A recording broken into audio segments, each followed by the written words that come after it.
Opa, e aí, beleza? Semana passada eu tive o prazer de dar a minha primeira aula, de ser professor pela primeira vez numa pós-graduação, e foi uma experiência muito da hora. Os alunos foram muito legais e foi uma aula de banco de dados relacionais. A gente utilizou o Postgres como o SGBD de referência. E teve um momento lá que da aula que a gente estava gerando chaves incrementais, né? A gente estava gerando uma chave primária, né, de uma maneira ali sequencial, né? E a maneira que eu escolhi para poder passar isso para os alunos era utilizando uma sequence, porque apesar de a gente estar utilizando Postgres, esse recurso de sequence, se você não sabe, sequence é uma sequência, que é um objeto do banco de dados, assim como uma tabela, uma view, uma trigger. Existe a sequence, que é uma sequência que você define ali com alguns parâmetros, e esse tipo de objeto tem em vários bancos de dados. Então, por tentar fazer uma coisa que é ali mais abrangente, né, para as pessoas também poderem usar em outros bancos de dados, eu escolhi fazer pelo método da sequence. E aí, um aluno perguntou, né, mas por que que a gente não, por que que você está usando essa sequence e não aquele identified by, né? E aí, algum tempo depois da minha cabeça começar a trabalhar, eu me lembrei que o Postgres ele tem três maneiras, pelo menos três maneiras de fazer uma chave incremental, né? De gerar um ID incremental. Você pode utilizar a sequence, como eu já falei, você pode utilizar o identified e você pode utilizar um campo do tipo serial. E aqui nesse vídeo eu vou mostrar os três, mas o foco nem é tanto mostrar como fazer uma chave incremental com isso, mas fazer um teste aqui de performance, se existe alguma diferença de performance entre os três tipos, né? E eu vou deixar também um código que faz isso e tal, que gera dados aleatórios para a gente poder brincar, e ver se tem alguma diferença de performance entre os três tipos, beleza? O código vai ficar no meu GitHub, então meu GitHub é Victor Bertoldo, é só você acessar lá, github.com/Victor Bertoldo, e vai ter lá o repositório chamado canal, e vai ter lá esse código, é só procurar lá. Então, vamos aqui pro computador, né? Como eu disse, a gente tem três maneiras de gerar uma sequence aqui, né? Ou de criar um campo autoincremental. Então, a primeira maneira aqui é a maneira utilizando uma sequence, que é essa maneira aqui. Ó, eu estou criando uma tabela com esse underline sec, e na hora que, antes de eu criar essa tabela, eu preciso definir a minha sequence, né? Então, aqui, como tudo em banco de dados, você vai dar um create sequence, você passa o nome, e aqui a sequence é legal porque você pode incrementar por um número específico, né? Aqui, por exemplo, a gente pode incrementar por 100, colocar o mínimo valor, por exemplo, 100, né? Colocar o valor mínimo, esse min value e max value é só para saber a abrangência dessa sequência, né? Mas isso aqui não vai interferir tanto aqui no funcionamento da nossa sequência. Se você quiser, por exemplo, ser diferentão e criar uma chave que cada vez que você inserir um registro ela vai criar 100, 200, 300, ela vai incrementar de 100 em 100, você pode colocar aqui increment by 100, min value 1, max value você pode colocar o que você quiser, e você pode colocar para startar no 100. E como ela vai incrementar de 100 em 100, então você vai ter ali uma chave que é 100, 200, 300 e por aí vai. Essa é a primeira maneira, e na hora que você for criar a tabela, você precisa declarar que o default value é utilizando a sequence. E para poder declarar a sequence, você precisa passar esse next val, né, que é o próximo valor da sequência. Né? Então é isso, esse é o nosso ID incremental, tá? Nesse caso aqui, a tabela ela tem só esses quatro campos: ID, username, currency e amount, beleza? E aí tem esses outros métodos aqui, né, que você pode utilizar também. Tem o método serial, onde você apenas vai passar aqui o serial type aqui no seu campo, né? E tem esse tipo identified aqui, né? Você declara do tipo inteiro, né? E aí você vai colocar generated by default as identify primary key. E aí, se você esse tipo de chave aqui, ela tem outros parâmetros, tá? Você pode, se você pesquisar na documentação do Postgres, ela vai ter alguns outros parâmetros além do default, porque, por exemplo, se você precisar sobrescrever esse número e gerar uma chave igual na sequence que eu te falei, de 100 em 100, você vai precisar utilizar outros parâmetros aqui no seu campo para poder fazer isso dar certo. E aqui não tem jeito, né? Um ID serial, ele vai incrementar de 1 até o que for, né? E tem essas três maneiras de você criar uma chave incremental, uma chave autoincremental. E a gente usa essas chaves autoincrementais geralmente para mais de um motivo. Por exemplo, você pode utilizar essa chave autoincremental para ser o seu identificador único daquela linha da tabela, né? Quando a gente está falando de normalização, você precisa ter uma chave ali que geralmente é a chave primária, que vai ser responsável por ser o identificador único da linha naquela tabela. Mas você também pode utilizar para fazer, por exemplo, uma surrogate key, né, que é uma chave substituta. Quando a gente está falando de bancos de dados analíticos, como por exemplo um data warehouse, a gente usa esse conceito de chave substituta para a gente gerar ali os relacionamentos das nossas tabelas. Então você pode usar esse conceito de chave incremental aqui para fazer a sua chave substituta da tabela que você está trabalhando, da sua dimensão, da sua fato ou da sua OBT, né, da sua One Big Table ali no seu Data Lake. Apesar de que na maioria dos casos, quando você trabalha com OBT, né, OBT, geralmente você não usa esse conceito de identificador único da linha. Mas vamos voltar aqui. O exemplo que eu quero dar aqui, a gente vai fazer o seguinte. Eu já criei a tabela, tá? Já rodei a sequence, né? Então aqui eu tô basicamente fazendo um select nessas três tabelas, beleza? Fazendo uma contagem em cada um, né? E identificando aqui o que é cada uma, e aqui eu tô fazendo um union pra gente poder ter esse resultado, né? Que aqui a gente vai saber quantas linhas vai estar no tipo identify, quantas linhas vai estar na seq, quanto na sequence, né? E quantas linhas vai estar na serial, beleza? Aqui, eu já rodei aqui esse truncate table, já dei o alter sequence restart, que é para você resetar a sua sequência, para ela voltar a começar do número que você precisa, né? Isso aqui é um negócio que a gente vai falar daqui a pouco. Mas vamos aqui para o código. Basicamente, o tipo de insert que a gente precisa dar nessas tabelas, ele muda um pouco de acordo com a tabela, tá? Então, quando você vai fazer um insert utilizando, por exemplo, uma sequence, você precisa sempre, você pode chamar aqui a tabela, você não precisa declarar os campos, tá? Você não precisa colocar os campos aqui, porque você vai utilizar a sequência dos campos que já foi criado no banco de dados. A sequência que foi criada no banco de dados é exatamente essa. Da mesma forma que está aqui o create, né? Então, o ID, username, currency e amount, né? Então, essa é a forma que foi criada no banco de dados já. Então, a gente não precisa declarar os campos aqui, porque aqui nesse caso, a gente já está colocando os campos nessa sequência. Então, eu coloco aqui a tabela, né? Eu coloco o termo values e aí eu declaro aqui, ó, next val vai pegar da sequência. E aí eu declaro, ó, o nome do usuário é o João, e o currency é o BRL e o amount é 1000. Beleza. Isso aqui funciona, você dá um insert lá, beleza, vai funcionar. No tipo serial, a gente vai fazer um pouco diferente, tá? No tipo serial e no tipo identify, eles têm o mesmo tipo de insert, tá? Então aqui, o insert do serial, a gente vai declarar os campos, exceto o ID incremental, beleza?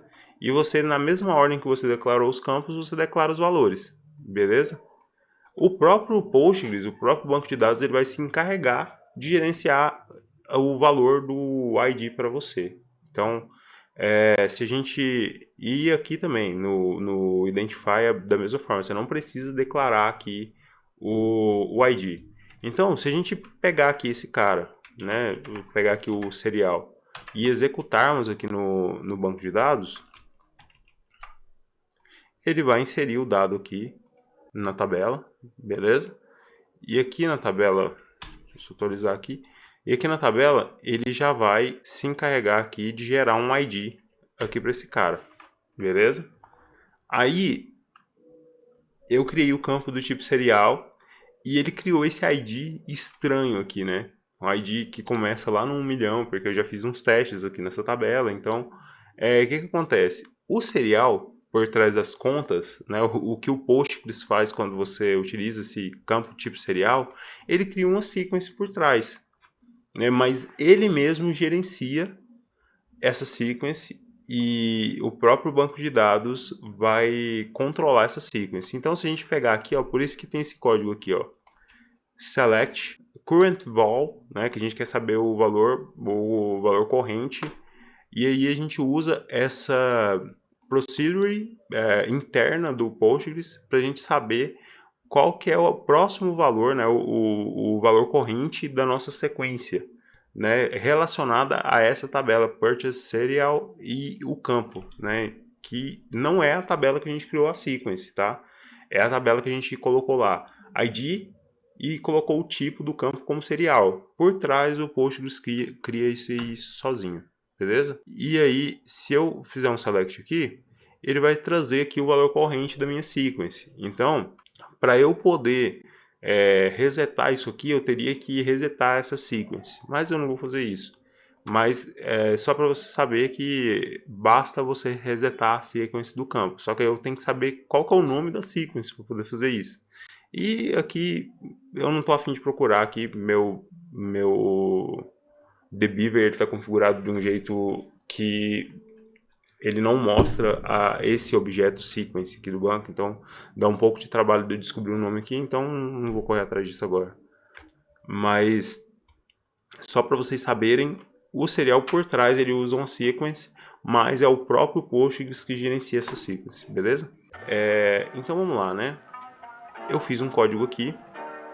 Basicamente eu tenho esse notebook, vocês podem usar aí para brincar e tal.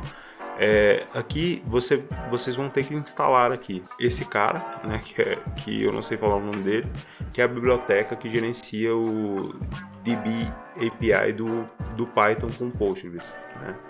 E essa biblioteca que é o Faker, que é uma biblioteca que gera dados aleatórios quando você chama ela, beleza? Aqui eu importei algumas bibliotecas, tá? Aqui eu estou importando a biblioteca para poder conversar com Postgres. Aqui eu estou importando from Faker, eu estou importando a classe, né, Faker. E eu estou importando o Data Classes, que é uma forma muito interessante de você criar uma classe de dados aqui no Python, né? Que é mais fácil do que você criar uma classe na mão para poder declarar os valores e tal. Ela é menos verbosa, né? E aqui eu estou utilizando o random para poder gerar um valor aleatório. Vou utilizar também o JSON e o time só para poder fazer um sleep ali, só para ele esperar 1 milissegundo ali, uma fração de segundo, para ele não sair fazendo tudo de uma vez, né?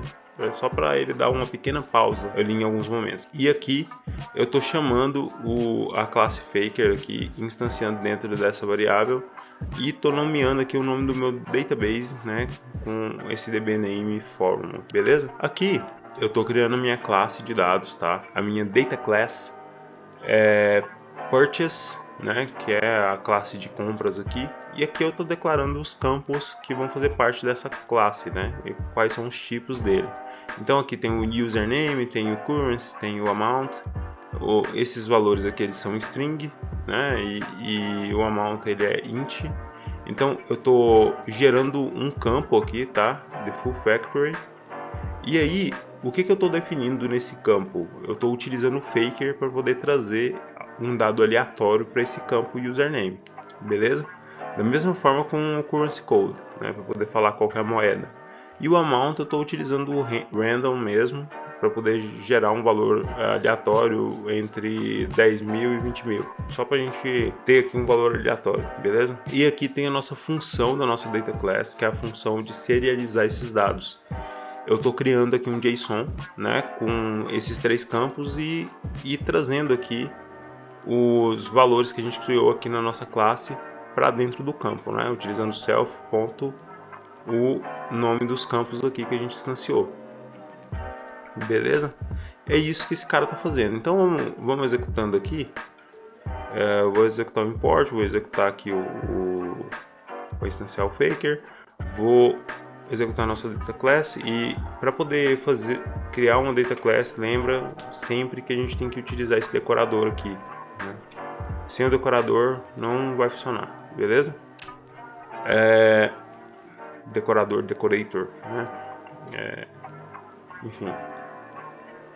E aqui eu estou fazendo uma função que vai gerar o dado, né? Então essa função aqui, generate data, ela está basicamente chamando ali a minha classe .serialize para poder gerar um dado, entendeu? Então o que isso vai fazer, né? Se eu puxar isso aqui, ó, vamos lá, vou comentar aqui e vou executar. O que isso faz, né? Ele gera um JSON para mim com os campos que eu coloquei aqui na minha data class. Simplesmente isso. O faker ele ajuda a gerar um dado aleatório toda vez que eu chamo, né? Então se eu executar isso aqui de novo, ele vai gerar outro nome aqui, ó, Linda Kennedy. Deixa eu executar de novo, ó, Brian 17, e ele vai gerando dados aleatórios aqui toda vez que a gente executa, beleza? E aqui eu estou passando a nossa classe para dentro de uma variável e eu estou utilizando aqui o nosso biblioteca JSON.loads para poder carregar cada um desses campos dentro de uma variável diferente. O que isso vai fazer, né? No final das contas, isso aqui vai gerar uma tupla de dados para mim, né? Que eu estou carregando um valor, vírgula o outro, né? Então, se eu chamar aqui a minha função generate data, ele vai gerar uma tupla de dados aqui para mim. Então, é isso que essa função faz, beleza? Aí aqui, eu tenho uma outra função que é a função que vai inserir o dado.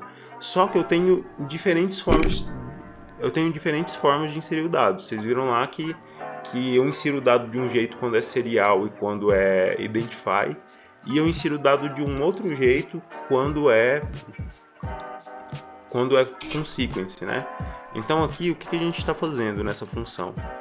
Ó, eu estou usando aqui a biblioteca de conversar com o Postgres, né? Estou criando a conexão, né? Eu uso aqui a variável dbname lá, com o nome do banco de dados, o user Postgres, password Postgres, né? Que é o password local aqui da minha máquina. E estou iniciando meu cursor aqui do banco de dados, beleza? Como essa variável C. E aí essa função minha aqui, ela recebe duas variáveis, né? Ela recebe a variável values e recebe a variável type, né? Beleza. Aqui o type é para poder verificar se ela é serial, sequence ou se ela é o identify. Então, se ela é serial, né? Eu vou fazer essa query aqui utilizando a tabela aqui purchase serial. Aí eu estou declarando os campos aqui da mesma forma que a gente declarou, sem utilizar o ID, só os campos. E aí eu estou colocando values e trazendo aqui o parâmetro da função values, né? Esse parâmetro aqui, para dentro da interpolação do texto aqui. E o que é isso aqui? Lá embaixo, vocês vão entender que a gente está gerando várias tuplas para poder inserir vários dados de uma vez só, né? E quando a gente faz isso, o Python ele gera uma cascata de parênteses ali que fica sobrando, né? Então, para poder eliminar essa cascata de parênteses, eu estou aqui fazendo um replace, né? Quando eu tiver dois parênteses aqui, eu tô fazendo um replace para um só, né? E tanto os parênteses iniciais quanto os finais. E aí eu executo a query, né? Que vai inserir os dados no banco de dados. Quando for sequence, ele vai utilizar esse esse sec aqui, né? E aí aqui eu vou fazer um replace, né? Da mesma forma aqui com os parênteses e tal. E depois eu faço um outro replace aqui para pegar onde tem um parêntese só, tá? E eu tô dando o format aqui para poder inserir esse next val aqui. Vocês vão entender a saída disso, vai ficar bonitinho lá do jeito que tem que ser o nosso insert, beleza? E aqui no Identify é a mesma coisa do serial, só mudou aqui o nome da tabela, faço replace aqui e beleza. Aqui eu executo a query, né? Cada uma dessas condições aqui vai ter um c.execute, né? Que eu estou pegando aqui o cursor e executando essa query no banco de dados. E depois eu vou fazer um db commit para poder commitar minha transação e depois eu vou fechar minha conexão com o banco de dados para não ter aquela quantidade de conexão idle lá esperando alguma interação, né? Aqui, eu acho que eu não rodei novamente as nossas funções. Deixa eu rodar aqui para garantir que tá tudo em memória. Aqui nessa função, que é a nossa função main, é a função que vai fazer a mágica aqui. Aqui eu tô criando aquela variável nossa values, tá? Eu tô fazendo um try except aqui, né? Porque aqui eu tô conectando no banco de dados para poder fazer isso, né? Que eu vou inserir os dados aqui no banco de dados. Então eu faço um try except aqui. E aqui eu tô gerando uma tupla com a nossa função generate data, né? Tá, mas a nossa função generate data já gera uma tupla, né? Ela já gera uma tupla lá com os dados, gera o username, o valor, o currency e o amount. Beleza. Só que eu quero gerar várias tuplas. Porque eu quero inserir vários dados, né? Eu quero inserir várias linhas, então eu quero gerar várias tuplas. Então eu vou fazer uma tupla dentro de outra tupla, né? Então eu uso aqui a minha função generate data, faço um for aqui para cada vez que eu chamar, né, essa função, né, os valores que retornam dessa função, eu vou colocar aqui no range de 10.000. Então eu vou gerar 10.000 linhas, né, 10.000 tuplas aqui agregadas quando eu chamo isso aqui, beleza? E aí eu vou passar esse parâmetro values aqui na minha função insert data, né, que eu vou inserir 10.000 linhas de uma vez só. Tá, aí eu dou esse time sleep aqui por uma fração de segundo, só para ele não engasgar aqui na hora de fazer a interação com o banco de dados. E aqui é só se der um problema aqui, a gente encerra aqui o nosso script, né? Então eu vou executar aqui a minha função main, tá? Beleza, aqui eu gero 10.000 valores, né? Mas eu quero estressar essas tabelas. Eu quero ver se vai ter alguma diferença de performance entre essas três formas de carregar essa sequência. Então eu criei aqui essa dinâmica que eu vou fazer um for, né, no range de 100, né, chamando aqui a main pro tipo serial. Então eu vou chamar isso aqui 100 vezes. Então eu vou ter que 10.000 vezes 100, né? E aí eu acho que eu vou gerar 1 milhão? Eu acho que sim. E aí eu vou executar aqui o nosso for da nossa tabela serial. Vai começar a inserir dados aqui na nossa tabela, né? Eu vou deixar executando aqui também o sequence, né? Que é a mesma coisa. E eu vou deixar executando aqui o nosso identify também para ver se vai ter alguma mudança de performance de uma para outra, né? Se a gente vier aqui no banco de dados, isso aqui já está sendo atualizado, né? Os dados da serial aqui já estão sendo preenchidos, né? Já tem 30.000 linhas aqui na serial. E a gente vai coletar aqui a quantidade de tempo que cada uma das formas de gerar a chave incremental levou, para a gente saber se tem alguma diferença de performance entre as três formas, beleza? Então, depois de muito tempo aqui executando o script, terminou de inserir as linhas no banco de dados. Como você pode ver aqui na tabela serial tem uma linha a mais, porque a gente fez aquele insert de demonstração, né? Então, 1 milhão de linhas em cada tabela, beleza? Vamos ver aqui quanto tempo cada uma demorou, né? Aqui o serial demorou 9 minutos e 50, o sequence demorou 3 minutos e o identify demorou 8 minutos e 34. Eu executei esse teste algumas vezes, tá? De vez em quando o serial demora mais que a sequence, varia porque vai depender do momento e de como está o consumo de recursos do seu computador na disposição dos outros programas, mas pelo que eu pude perceber de todos os testes que eu andei fazendo, não existe uma diferença significativa de performance entre os métodos, tá? A única coisa que eu percebi é que geralmente quando a gente executa pelo método Identify, ele costuma levar um pouco menos de tempo para poder finalizar a execução. E era isso. Se você gosta desse tipo de conteúdo, madruga tá caindo aqui, agora que eu fui reparar.